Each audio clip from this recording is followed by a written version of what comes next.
Assalamu alaikum. Hormatly türkmenler, türkmenler, bar mısınızlar, aman mısınızlar, esen misinizler? Men Cuma Safar Türkmen. Hormatly türkmenler, türkmenler, bir qowu habarlar, boşluk, gözün aydın bir qowu habarlarımız var inşallah.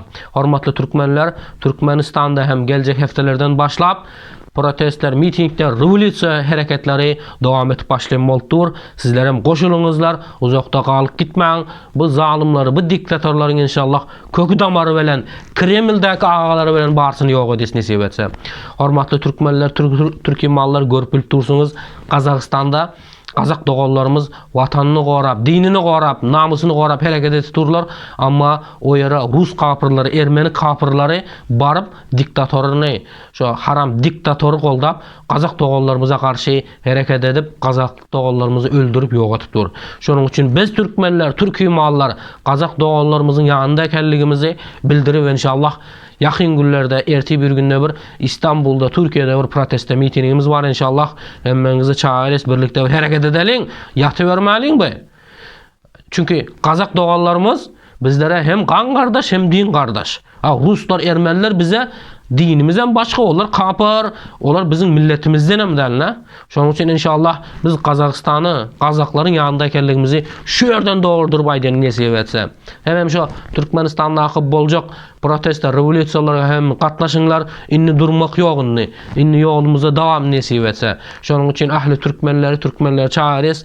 Gelinler birlikte hareket edelim. Dünyadaki ahli Türkmenleri birleştirelim.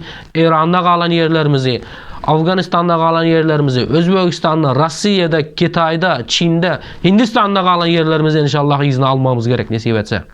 Şunun için ahli Türkmenleri şu bolukta hareketlere koşulmanızı çağırırız, hareket edelim. Biri-birinin bir dırnağını tenindeki kiri gözlep yürü görmezden birinci şu bir zalim kapırı bir ağdarıp yerine Türkmenlerin sayılan bir prezident edip koyup son hareketimize devam ediveriz. Hormatly türkmenler, yine bir geze gaýdyn inşallah. Şu Kazak doganlarymyzy Goldalyn, hiç olmasa dua edelim ki Allah'ım şu haram kapır Putin'i, Rusları, Ermenileri özün ýok et, biri-birine düşman etken ki içinden özler düşman bolup bir-birinin tokumunu kırıp yok bolsun diye dua etmemiz gerek.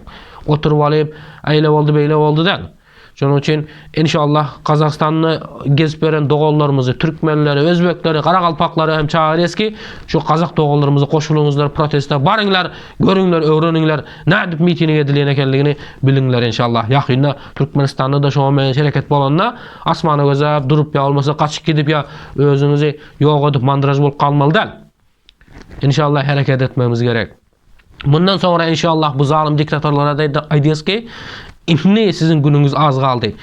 Diş, kana kan, cana can, intikam diye inşallah. İnni bundan sonra şu Levap'ta, Daşoğuz'da, Marı'da, Balkan'da, ondan sonra hemmez bir bol Aşkava'da yorap nesip etse bir Pövrizedeki oturulan bir itlerin hemmesi inşallah Karagum'a gömüp taştes nesip etse. Şunun için beraberlikte hareket ederiz. Bu zalimleri, Türkmenin düşmanlarını, bu Müslümanın düşmanları barını inşallah teker inşallah yok ederiz. Ana görüp durana Türkmenistan'da ne diye Müslümanları öldürüp koyverdi bu haram kapır.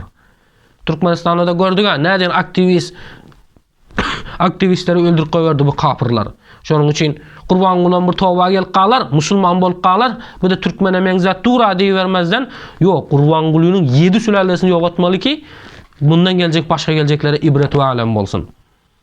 Şu birinci şu Saparmatni yazıp diyen kapır yok adam olanını halk götürülüp birlikte. Buna hiç problem bolmaýady. Şunun için Türkmenistan halkı gelinler birlikte hareket ederiz. Bir bol devam ederiz. Hazır Türkmenistan'ın diktatoru, Özbekistan'ın diktatoru, şu dünyadaki diktatörler korkup sandırap dururlar. Näme etjegini bilmäli. Şunun için bir bolalın, beraber bolalın, bölünmelin, bölüneni, böğrü yer, ayrılanı ayı diye. Şunun için birlikte bereket var, ayrılıkta azap var deyip ata-babalarımız, Müslüman ata-babalarımız aytıp giden. Şunun için hemmenizi çağırıyız, birlikte hareketlere devam ederiz. Yine bir geze gaýdys, Türkmenistan'da Yakynda mitingde revolüsiya başlatdyr. Sizler hem habarınız bolsun, hem İstanbul'da, Türkiye'de hem erti bir günde bu qowu hareketimiz var inşallah. Bar bolunlar, aman bolunlar. Garaşys. Assalamu aleykum ve rahmetullahi ve berekatuhu.